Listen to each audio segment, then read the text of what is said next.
Bu müharibədə heç kim gözləməzdi ki, Zelenskini məsələn kimsəyə müharibəyə görə suçlaya. Amerika suçladı. Xüsusən Ukraynaya dəstək verən kollektiv Qərbin ən parlaq təmsilçisi olan Amerika. Baxmayaraq başında kim o. İndi artıq Azərbaycana da keçməkdədir o. Yox, mən üstəm qalmadım. Mənim bu mövqeyim bugünün mövqeyi deyil. Düz 3 il bundan qabaq, bax bu stüdyoda dediyim mövqeyi. Mən onun yəni buna aidiyyət yoxdur. Mən sizə qulaq astım, replika verdim. Yəni demək istəyirəm, o bugünün məsələsidir.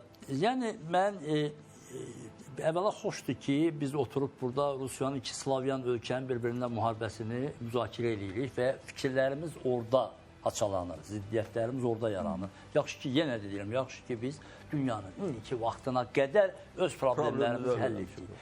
Zelenskiyə qaldıqda isə, bilirsiniz, bu fenomenal bir simadır. Onun hakimiyyətə gətirilməsində bilirsiniz də Rusiya çox böyük rol oynayır. Və Putin çox sevinirdi. O prezident olanda Putin çox sevinir. 19-cu doların bir görüşü var. Putin ona stol çəkir, masa çəkir, otuzdurur. Ona belə baxır ki, bu Rusiya ilə əlaqəli olan bütün Rusiyanın qastrollarda dolaşmış bir komikdir, Rus dillidir. Kirovoy Rokdandır da, oradandır. Və o birisilər kimi milliyyətçi qanadı falan yoxdur. Amma müharibə nəticəsində nə ortaya çıxdı? Qısa müddətli bir müharibə olmalıydı. Putinin planı nə idi? Rusiyanın planı nə idi? Tez bir zamanda Kiyevə çatacağıq deyir. Kiyevə çatmaq, orada hakimiyyəti dəyişmək, özünə uyğun kadrı gətirmək və Şərqi Slavyanların birliyinə nail olmaq, sonraya baxarıq. Moldovadır, digərdir, Baltikanı ölkələrdir və s. Proqram bu idi. 3 il ərzində məhz prezidentin dirayəti nəticəsində Ukrayna xalqı dirənə bildi. Prezident qaçsaydı, təklif olunan kimi, getsəydi, qorxaqlıq göstərsəydi, əlbəttə ki, Ukrayna xalqı da davam gətirə bilməzdi. Yəni lider gücdə olmasaydı döyüşən bir şəxsin rolu qalırdı mı orada? Çox mühüm idi ki, Ukrayna xalqı dirəşdi. Açıq istəyirəm, bəlkə efirə gedər, getməz bilmirəm, amma Azərbaycan üçün, region üçün çox önəmli idi ki, bizim deməli, həyati məsələlərimiz həll olunan vaxtda məhz o proses baş versin, uzansın və dünyanın bütün diqqəti oraya yönəlsin.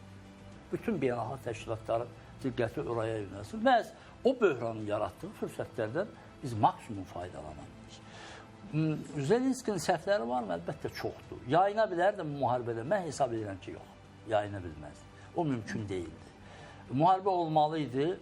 İndi müharibənin yekunudur. Uzun bir final yaşayırıq sizlə bir yerdə. Bəlkə hələ neçə dəfə biz bunu müzakirə eləyəcəyik. Bu müharibənin üstündə biz artıq gəldik. Bu Xankəndini, Xocalını, onları azad etdik. Sülh müqaviləsi demək olar ki, zaman təyin olunmalıdır, məkan təyin olunmalıdır. Amma onlarda hələ bu proses davam edir. Hər iki ölkə məqsədinə çatmadı. Putin də istəyinə çatmadı, yarım qaldı. Zelenski və Ukraynada istəyinə çatmadı. Böyük bir ərazisi işğal altındadır. İşğal altındadır. Bunu bəlkə başqa cür ifadə eləyəsiniz. Yox, işğal altındadır. Mən nə deyirəm? Yəni işğal olunur. İşğal olunur. Azad olunmuyor. Orada o ifadə mümkün deyil ki, mən azad olunmuş ifadəsi işğal altındadır. Və o səhvlər təbii ki, həyati bir dönüş nöqtəsi həll etmir. Zelenski siz gördünüz ki, hətta Ağ Evdə öz davranışından sonra belə dünya onu haqlı bilsə də üzr istəməyə bacardı.